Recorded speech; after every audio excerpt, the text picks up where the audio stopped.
Hey gang, Derek Kozlowski, the Unlikely Boat Builder here. Want to give you an update on what I've been doing this weekend.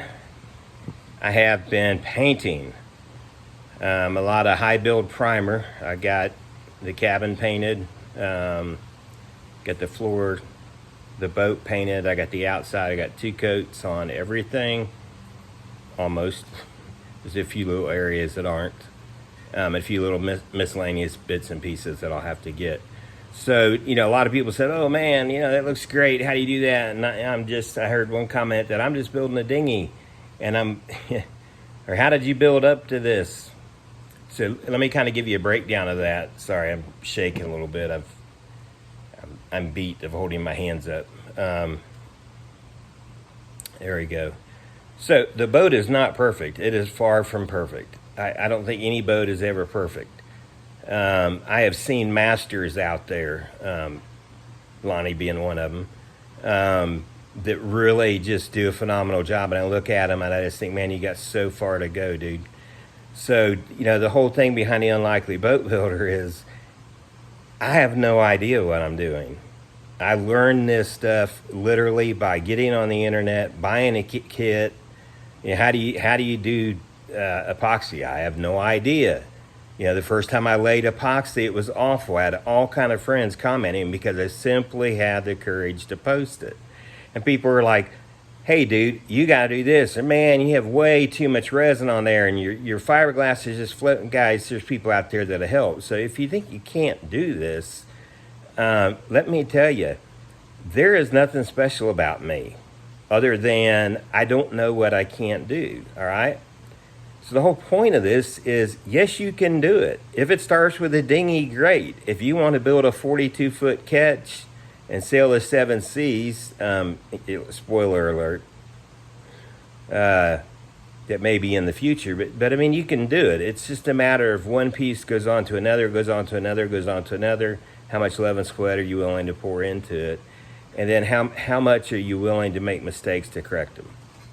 So, whether you're building a dinghy, whether you're building a Core Sound Mark III 17, you can do it. So let me show you some things about the paint job. And again, I'm gonna just rotate this so hopefully you can see it. Here's the boat. A lot of paint on it this weekend. This is all oil-based marine paint. I use Petite high build primer. I wanted to use high build for all you beginning builders out there. Let me just tell you, high build is the way to go because it hides a lot of mistakes. There's a lot on here. I talk about the 3-foot rule. Guys, these are dammits. That's going to really show up. So I've got an opportunity now to go back and sand it. Or an opportunity to say, damn it, I got a race in March. I got to go and paint it. So, I mean, that's totally up to you. You hadn't decided what I'm going to do yet. So, I'll give you a little peek inside the boat. Let's see if I can get some light in here for you. This is probably the roughest part of the boat. I actually got this boat when it was partially built. The hull was the roughest part, the interior especially.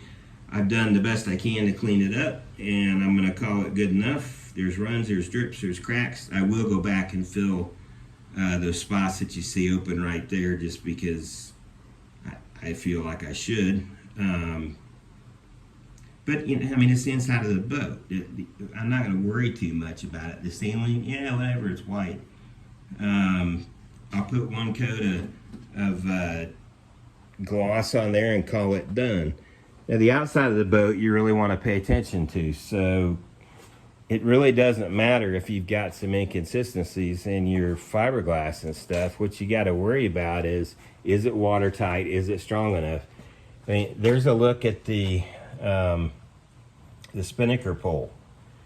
And a spinnaker is just an extra, for those of you guys that are as challenged as I am, a spinnaker is a large kite-like sail that you put out in front when you have low wind. So It's a windsurf mast. I know I made a lot of comments about it. May be a little bit flexible for that. Yep, maybe.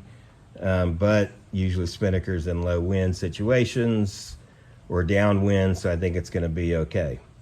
But I'll slip it on here, and then you've got an extra, I think it's 86 inches out in front of the boat. But guys, this is massively strong. Did it have to be? No, but I had a pretty big hole I had to fill because I cut it thinking I was going to use aluminum pipe, and instead I used this because it was already made, and hey, who wants to try to, use aluminum? So, you learn as you do.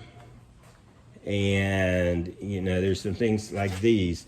I know these are going to get covered up because I'm putting a rub rail on here. So am I going to go back and fix that? No, probably not, guys, because I know what's going in there.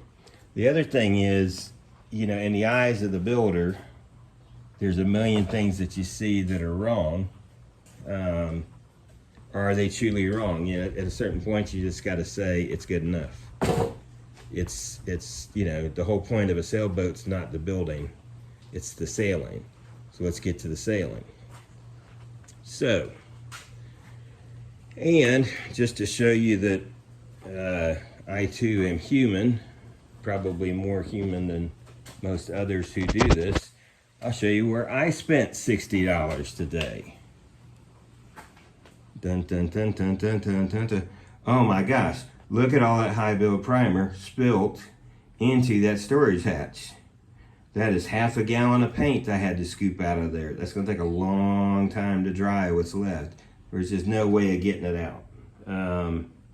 Trash filled, and so what I'll probably do is take a heat gun to it and just let it dry that way. The point being, everyone makes mistakes. And if you think boat building is, you got to be perfect before you start, no, you don't. Yeah, it's going to float. You'll see the obvious holes in it. If it doesn't, yank it back out of the water and plug the holes.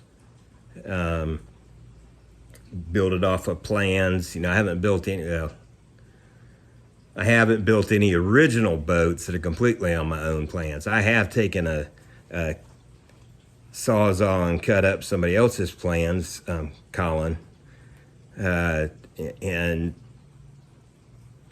kind of customized it to fit myself. But I think that's what boat builders aspire to, is that they want someone to grab their designs and say, oh, hey man, I took your design and I did this with it and this. And the designers out there, most of them are humble enough that if you call them and say, hey, I'm building your boat, I'd really like to do this, what do you think? And they'll tell you, no, don't do that because that particular piece is in there for X. And if you're going to change it, you need to make sure you reinforce that, because that's the whole brace behind this, entire, cabin structure. So they'll give you free advice. Facebook's great. Post pictures. I get comments and stuff all the time. You should do this. You ought to try that. So just get out there. I encourage you to post. Post your pictures. Shoot, if you've got pictures of a boat, post them on my website, The Unlikely Boat Builder, or go to theunlikelyboatbuilder.com and, fill something in there, because that's what I like to see, is other people building boats. What do I look at most on Facebook? Do I follow my friends? Sorry, guys. Most of them, no. What I follow is people building boats, and that's where I get my inspiration. So I follow the guys that are building or that I know are sailing, and I can get feedback from. So I just wanted to drop that and let you know that, yeah, building a boat's a great thing. Is it hard? Yeah. Maybe tedious is the right word, but you can come up with something, if you stick to it, you'll come up with something that, will eventually sail. Now, can I sail? We'll see. I have a feeling that Justin's going to do some coaching this year and get me up to speed with it, and Christiniak and a couple other guys. But I will have a sailboat. So love you guys. I appreciate you watching if you got all the way to the end, and I'll talk to you soon.